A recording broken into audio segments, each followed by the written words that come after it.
Dios no tiene favoritos, tiene íntimos. Capítulo 6. Visitación versus habitación. Dios nunca prometió visitarnos, porque una visita es alguien que viene de vez en cuando. Es agradable su presencia. Hace lo que tiene que hacer, pero se va. Si leemos la Biblia atentamente, vemos promesas de habitación. El hecho de crear el Edén era para que fuera un ámbito donde Dios pudiera caminar y estar conectado al hombre. Por eso, cuando apareció el pecado, Dios tuvo que poner un querubín con espada de fuego para proteger el acceso al lugar donde estaba lo celestial disponible al ser humano. Edén significa lugar de delicias, y era justamente eso lo que David, miles de años después, le pedía a Dios en revelación: me mostrarás la senda de la vida. Jesús es el camino de regreso al árbol de la vida. En tu presencia hay plenitud de gozo, delicias a tu diestra para siempre. Salmo 16:11. ¿Cómo volver a ese tiempo de habitación? Volviéndonos irresistibles a Dios. David logró cautivar la atención de Dios cuando deseó que Él viniera a habitar en la tierra y que pudiera reinar sobre todo. Por el nivel de las cosas profundas que escribía y hacía, es muy probable que David haya tenido experiencias celestiales. Creo personalmente que un día él pudo ver lo que Juan vio en Apocalipsis 4, un trono establecido y alrededor 4 seres vivientes dirigiendo la adoración, 24 ancianos sentados en 24 tronos, miles de ángeles cantando día y noche y creando el ambiente correcto para que Dios reinara. Me imagino que David pensó que si pudiera hacer el mismo diseño en la tierra como en el cielo, así como Dios habita y reina en el cielo, podría ser que habitara y reinara en la tierra. 1000 años antes de Jesús, David entendió el Padre Nuestro: venga tu reino y hágase en la tierra como en el cielo. Puso el arca del pacto en el medio, representando la presencia manifiesta del Rey de Reyes.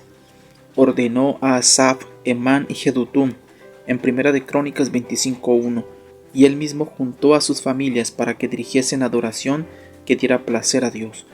Todas las tribus divididas en turnos para entretener la presencia de Dios en la tierra, día y noche, 24 horas, 7 días de la semana, adorando sin parar, haciendo en la tierra como en el cielo, y el resultado fue el reino de Dios en la tierra. Durante el reinado de David, nadie pudo derrotar a Israel. No había enfermedades entre el pueblo, a no ser por pecados individuales, y les iba bien en todo lo que emprendían. Siguiendo mi mente fértil, me imagino a David caminando por Israel después que ya funcionaba una adoración 24/7 a nivel nacional, y entonces escribió: tú eres santo, tú que habitas entre las alabanzas de Israel. Yo mismo resalté habitas, porque muchas veces leemos este pasaje y no entendemos la dimensión que esto significa. David logró que Dios se mudara a vivir con ellos en una tierra llena de limitaciones e imperfecciones. Lo que pasa es que la adoración y el estilo de vida de Israel se volvieron irresistibles al Creador del universo. David encontró el punto vulnerable del Todopoderoso y lo atrapó con sus propias promesas. Como consecuencia de obedecer sus mandamientos, Dios dice en Levítico 26:11 al 12: pondré mi morada entre ustedes, y mi alma no los abominará, y andaré entre ustedes, y yo seré su Dios, y ustedes serán mi pueblo. Este mismo texto es citado en 2 de Corintios 6:16, cuando dice que hoy nosotros somos el templo del Dios viviente. Porque ustedes son el templo del Dios viviente, como Dios dijo: habitaré y andaré entre ellos, y seré su Dios, y ellos serán mi pueblo. En el capítulo siguiente se nos da una clave para esa habitación permanente. Así que, amados, puesto que tenemos tales promesas de su habitación entre nosotros, limpiémonos de toda contaminación de carne y de espíritu, perfeccionando la santidad en el temor de Dios. 2 de Corintios 7:1. Banda ancha con el cielo. El tema de habitación se trata de mentalidad. Por muchos años solo imploramos por una visita de parte de Dios y fue lo que vimos: avivamientos pasajeros, grandes señales y prodigios, pero que tenían una corta duración. Parece que nos quedó arraigada la idea de encontrarnos con Dios eventualmente, de domingo en domingo, de congreso en congreso, pero nos cuesta tener el concepto de habitar 24/7. Es como la conexión de Internet. Hay dos tipos de conexión que expresan bien nuestra realidad como hijos de Dios. Una es la dial-up, una forma de conectarse a la red con un marcador por el teléfono. Es la que tarda más. Se hacen unos ruidos extraños, mucho ruido, se necesita mucho tiempo, mucha paciencia, y después de un rato largo recién ahí se conecta un poco. Pero si hay alguna tormenta, viento o cualquier limitación, se desconecta al instante. Así son muchos cristianos que necesitan de un evento con mucho ruido, un invitado especial que venga lejos y te grite, te anime, te agite, muchas canciones, muchas predicaciones, mucho fuego, y después en el final se conectan un poquito. Y uno se siente en el cielo, muy espiritual, al punto de que nadie le toque. Pero pasado el evento, a los pocos días viene una dificultad, una tormenta, y de repente se cae la conexión otra vez y vuelve a ser lo mismo que antes. Pero Dios está despertando a aquellos que van a tener banda ancha con el cielo, que estarán todo el tiempo online con Dios, donde la conexión nunca se corta. Esto es mentalidad de habitación. No hay separación entre lo espiritual y lo secular. Dios es todo en todos y en todo el tiempo. Esto no significa que tenemos que estar cantando sin parar, sino tener la conciencia de que no hay nada que nos pueda separar del amor de Dios que es en Cristo Jesús. No necesitaremos una campaña especial, una cruzada de milagros, un invitado que venga de afuera para que veamos señales y sanidades, sino que cuando entendemos que somos habitación de Dios, puerta del cielo, y que solo es cuestión de creer, vamos a entender, las señales seguirán a los que creen. En las casas, en las calles, en el trabajo, en la escuela, donde estés conectado, verás lo que significa tener gloria cohabitando contigo, un brillo constante en el rostro, el perfume de Cristo impregnado, y todos los que estén cerca se van a dar cuenta que sin importar la situación, el lugar o la circunstancia, tu Dios es real y presente. Si preparamos el lugar, Él se quedará. Un ejemplo acerca de qué significa ser entendidos en los tiempos aparece en 2 de Reyes 4, 8 al 37. Se trata de 4 personajes. Primero, Eliseo, que representa al mismo Dios. Segundo, la Sunamita, que representa a toda mujer y que es un tipo de iglesia. Tercero, el marido de la Sunamita, que representa al espíritu religioso. Y cuarto, el hijo, que representa el fruto de la intimidad con Dios. Cuando se repartieron las tierras para las tribus de Israel, la parte de Sunem le tocó a la tribu de Isaacar, así que los sunamitas eran los entendidos en los tiempos, que sabían lo que Israel tenía que hacer. Esta historia representa una iglesia entendida en los tiempos, que recibe la visita de Dios en su casa a través de Eliseo. Siempre que el siervo de Dios los visitaba, había bendición. Entonces la mujer pensó: si su visitación trae bendición, ¿cómo sería si se quedara con nosotros siempre? Le propuso a su marido, del que la única referencia que se da es que era viejo: vamos a hacer una reforma en la casa. Me pongo en lugar del viejo e imagino que cuando uno ya tiene todo acomodado en la vida es muy difícil querer cambiar, pero la mujer estaba decidida. Preparó un lugar para Dios en su casa. Hizo una habitación con cama. Tiene que ver con un lugar de reposo. A veces uno solo le da trabajo a Dios. Hazme eso o aquello, pide, pero cuando Dios encuentra un lugar donde pueda reposar, Él va y se queda. El cielo es mi trono y la tierra es el estrado de mis pies. ¿Dónde está la casa que me habréis de edificar y dónde el lugar de mi reposo? Mi mano hizo todas estas cosas y así todas estas cosas fueron, dice Jehová. Pero miraré a aquel que es pobre y humilde de espíritu y que tiembla a mi palabra. Isaías 66, 1 al 2.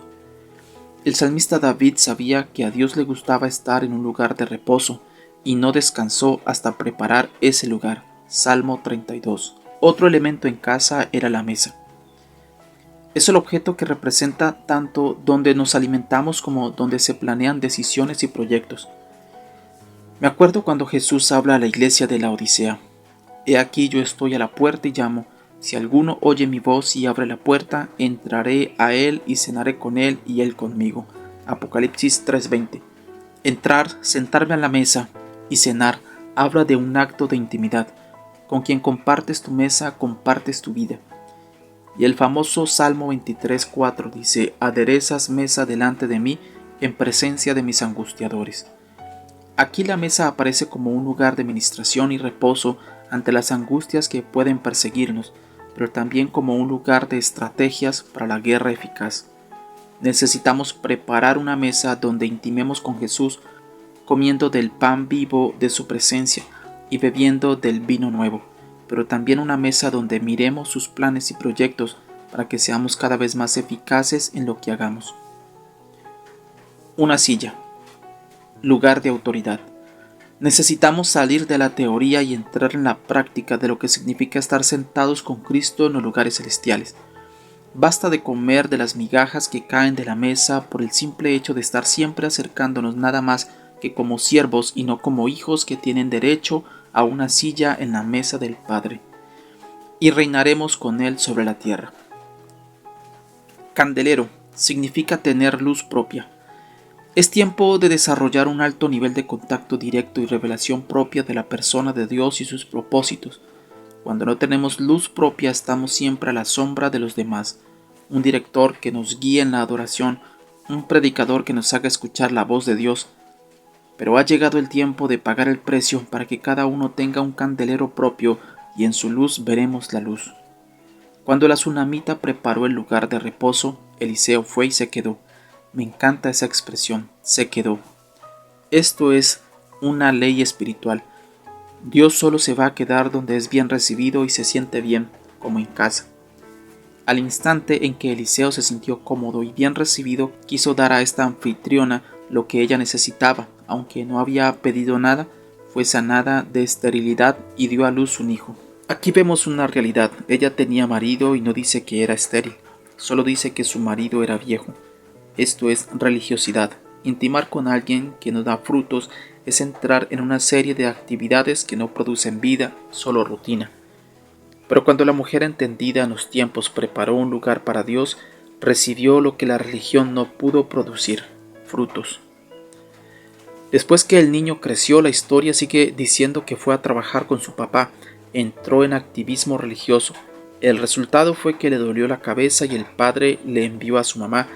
Así hace la religión. Piensa que todos los problemas se van a arreglar en la iglesia, en el culto, pero no empujes tus problemas familiares y personales para que otros resuelvan algo que tienes que tratar en tu intimidad y en tu hogar. En el camino, el hijo, fruto de la intimidad, se murió. Entonces apareció otra vez en escena el profeta Eliseo. Se acostó sobre el niño, ojos sobre su mirada, aliento en su boca, calor en su cuerpo y de repente resucitó. Este es el trabajo que el Espíritu Santo está haciendo en esta generación con los entendidos. Está entrando en contacto con su cuerpo, intimando con los desesperados para resucitar dones, talentos y llamados que se habían muerto en activismo sin frutos. Viene un tiempo de habitación de Dios y esto será a través de gente que no tiene nada que perder porque ya murió para el sistema de este mundo y dice: ya no vivo yo, Cristo vive y habita en mí. ¿Qué produce la habitación? Hay un texto impresionante en el Salmo 68:18 que describe una clave muy importante para la habitación de Dios entre nosotros. Subiste a lo alto, cautivaste la cautividad, tomaste dones para los hombres y también para los rebeldes, para que habite entre ellos Jehová Dios. Esto habla de la obra de Jesús al resucitar y fue citado en Efesios 4:8. Después explica que Cristo descendió a las partes más bajas para tomar las llaves de la muerte y el infierno. Cautivó lo que nos cautivaba y desató dones sobre sus hijos para que sepan crear una habitación para Dios aquí y ahora. Lo que esto quiere decir es que Jesús nos hizo libres y nos dio dones, no para tener ministerios famosos, llenar templos, estadios y publicidades, sino para que los dones en conjunto produzcan el cuerpo que Jesús necesita para caminar en la tierra y reinar sobre todas las cosas. Unamos nuestros dones de sanidad, discernimiento, sabiduría, milagros y todo lo que venga del cielo para hacer una habitación donde Dios se sienta bien entre nosotros. Quédate, Jesús. A veces nos pasa como pasó con los discípulos en el camino de Emaús, Lucas 24, 13 al 35. Caminamos con Jesús y no nos damos cuenta que Él es quien está a nuestro lado. La tristeza, la frustración y la religiosidad producen ceguera espiritual. Pero una cosa hicieron bien los discípulos. Aunque no veían nada, sí podían clamar e insistir: quédate con nosotros. Y Jesús se quedó, intimó con ellos, y al partir el pan sus ojos fueron abiertos.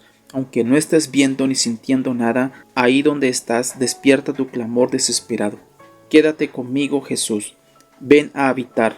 No queremos solo una visita. Ginosco, conocimiento. Primero, ¿cuál es el secreto de una habitación? Segundo, ¿qué reformas tienes que hacer en tu mentalidad para pensar en habitación y no solo en visitación?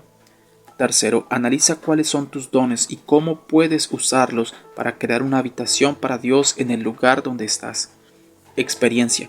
Toma un tiempo para intimar con Jesús y hacer que Él se quede presente en todo lo que hagas. Consejo, prepara un lugar físico en tu casa donde haya adoración continua, que esté ambientado con todo lo que le gusta a Jesús. Aunque tu familia no crea en Dios, prepara un lugar en tu ámbito y en poco tiempo habrá diferencia en la casa.